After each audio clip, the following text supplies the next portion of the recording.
Assalamualaikum warahmatullahi wabarakatuh. Bismillah, walhamdulillah, wassalatu wassalamu ala sayyidina Muhammad ibn Abdillah wa ala alihi wa ashabihi wa man tabi'a sunnatahu wa jama'atah min yaumina hadha ila yaumin nahdah, amma ba'd. Selamat malam Jumat kepada para sahabat-sahabat. Dan pada malam ini saya akan menampilkan sebuah kopi dulu ya. Ini namanya kopi badak. Kopi badak itu kopi dawa imul intisar. Melanggengkan berdiri, melanggengkan tahiyat. Mengistiqomahkan tahiyat atau apa ya? Memberikan durasi lama tahiyat. Itulah, pokoknya gitu aja lah. Jadi namanya kopi. Pada kesempatan kali ini, malam hari ini, kami akan membahas tentang hubungan suami istri atau 17 plus ya. Apakah ada dasarnya? Hubungan itu, hubungan atau jima itu apakah ada dasarnya? Nanti beresin dulu kameranya. Apakah hanya sekedar memenuhi syahwat atau insting? Ya seperti halnya hewan juga ya, tanpa ilmu ya bisa jima. Manusia ya masa seperti hewan tidak tahu ilmunya gitu kan. Sedikitnya tahulah ilmunya tentang bab jima, itu ada ilmunya. Kita ambil dari awal ya. Dari awal ialah ittafaqul ulama, seluruh ulama, semua ulama bersepakat bahwa ala tahrimil jima fi halataini. Diharamkannya jima itu ada dua tingkah. Yang pertama ialah fid duburi. Yang kedua wafil haidi awin nifasi, yaitu menggauli, menjima istri kita dari dubur dan juga menjima istri kita dalam keadaan haid atau nifas. Itu haram, para ulama sepakat haram. Adapun mengenai gaya apa ya, tamattu, cara bersenang-senangnya dengan istri kita, itu para ulama ikhtilaf, berbeda pendapat, tidak ittifaq, tidak sepakat. Salah satu contoh ialah mengenai mengulum dengan mulutnya istri, zakarnya seorang suami diemut oleh istri, dan juga sebaliknya farjinya istri dicilat atau apa ya, dihisap oleh suami. Itu ikhtilaf. Para ulama ikhtilaf.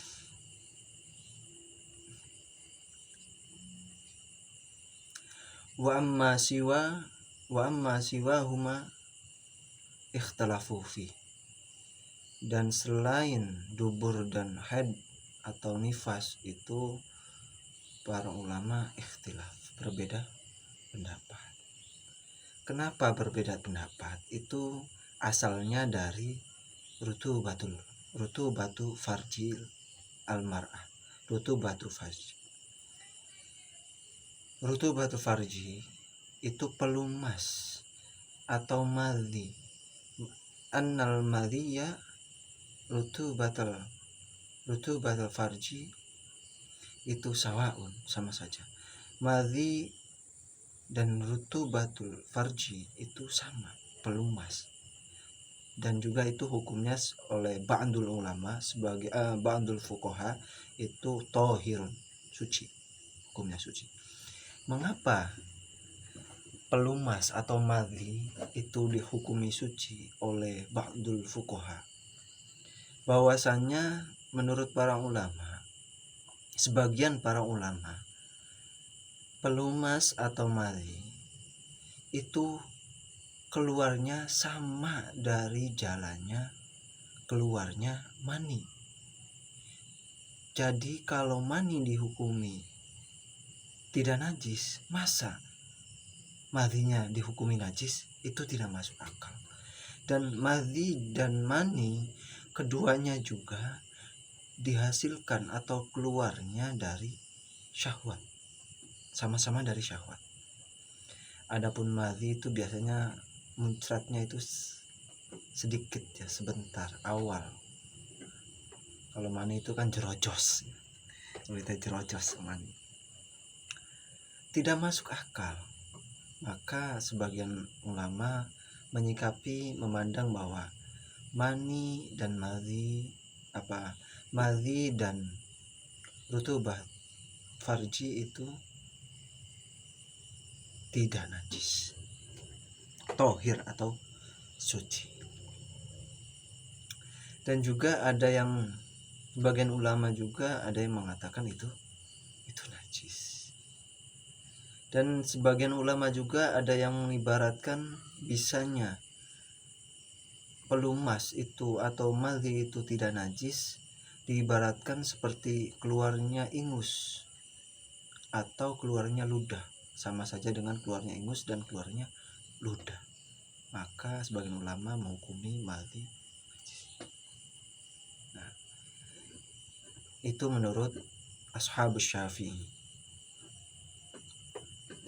Jadi kalau kita, artinya apa pada ikhtilaf itu, jika kita menganggap bahwa mani itu najis, maka najislah hukum madhi itu najis, maka najislah hukum madhi. Jika kita mengikuti pendapat bahwa madhi itu tohir, suci, maka sucilah, tidak wajib mandi ketika keluar madhi. Oke, langsung saja ke poinnya. Jadi mengulum zakar suami atau menjilati zakar istri itu bagian ulama ada yang mengatakan boleh dan ada yang mengatakan tidak boleh. Kenapa boleh? Kenapa tidak boleh? Kenapa tidak boleh dulu ya? Kenapa tidak boleh? Karena ketika mengulum maka otomatis akan keluar itu yang namanya madhi, pelumas. Ketika kita menjilat kelamin farjinya istri, maka keluarlah pelumas. Jadi kalau kita beretikad kepada madhi itu najis, maka najislah apa yang kita hisap, apa yang kita jilat, baik itu laki-laki ataupun perempuan. Tetapi kalau kita menghukumi madhi atau rutubatul farji itu tidak najis, maka mengulum itu boleh, menjilat itu boleh. Ya, paham ya Mas? Nah, adakah pendapat yang membolehkan, ulama yang berpendapat tentang bolehnya mengulum atau menjilat farji atau zakar? Kita bacakan sebagian saja, soalnya banyak sekali pendapatnya. Kita sebagian saja, saya akan utarakan bahwa waqala al-Khattab qad ruwiya an Malik annahu qala. Syekh Al-Khattab dalam mazhab Malik, dalam mazhab Imam Malik nih ya, annahu qala, berkata Imam Malik, la ba'sa, tidak apa-apa ayang dura ilal farji fi hal jima'i, melihat farjinya istri dalam keadaan jima, itu boleh melihat farji. Tidak usah ditutup, tidak usah lampunya dimatiin dulu, tidak usah. Melihat itu boleh.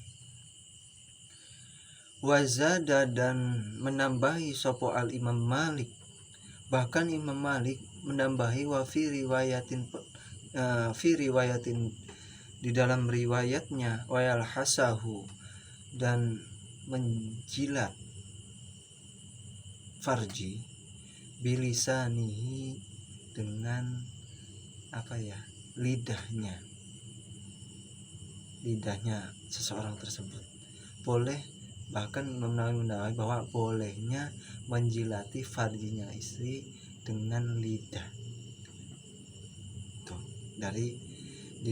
itu terdapat pada kitab Mawahibul Jalil, yaitu mazhabnya Imam Malik. Sedangkan adakah dari mazhab Syafi'i yang berpendapat atau membolehkan perkara tersebut? Wa qala al-Fanani, berkata Imam Al-Fanani, Syekh Al-Fanani, minasyafi'iyati, di dalam madhab Syafi'iyah. Jadi Imam Fanani ini yang mengekor pada Imam Syafi'i. Jadi ada Syafi'iyah, ada Syafi'i. Kalau Syafi'iyah itu ulama yang mengekor pada Imam Syafi'i. Apa pendapatnya Imam Syekh Al-Fanani? Wa yajuzu, boleh, lizauji, pada istri, kullu tamattu'in, oleh setiap bersenang-senang, minha, dari istrinya, dari keduanya.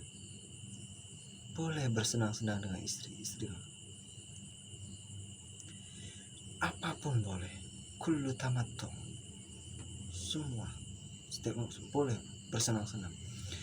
Bima siwa halqati duburiha, bima, pada sesuatu, siwa halqati duburiha, selain lingkaran duburnya istri.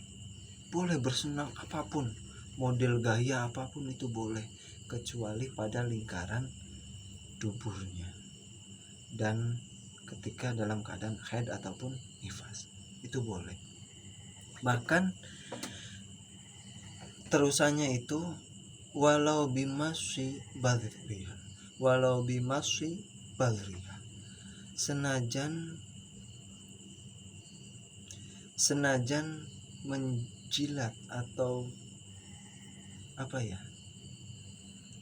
menghisap seperti bayi yang netek ke ibunya, itu menghisap. Apa yang dihisap?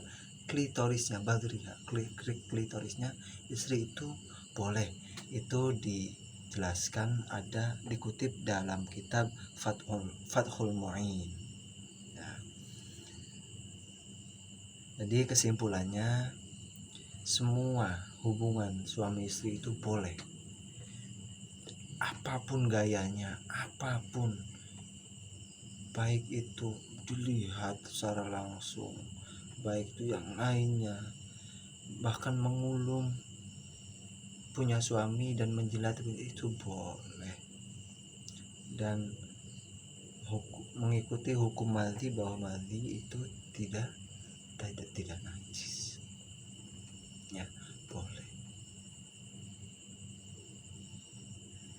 Akan tetapi kita dari semua itu kembali pada diri kitanya mau nggak kayak gitu. Kalau nggak mau ya nggak apa-apa, ini bukan anjuran, tapi jika kita ada yang pengennya seperti itu ya boleh. Adapun tidak mau ya tidak apa-apa, biasa saja.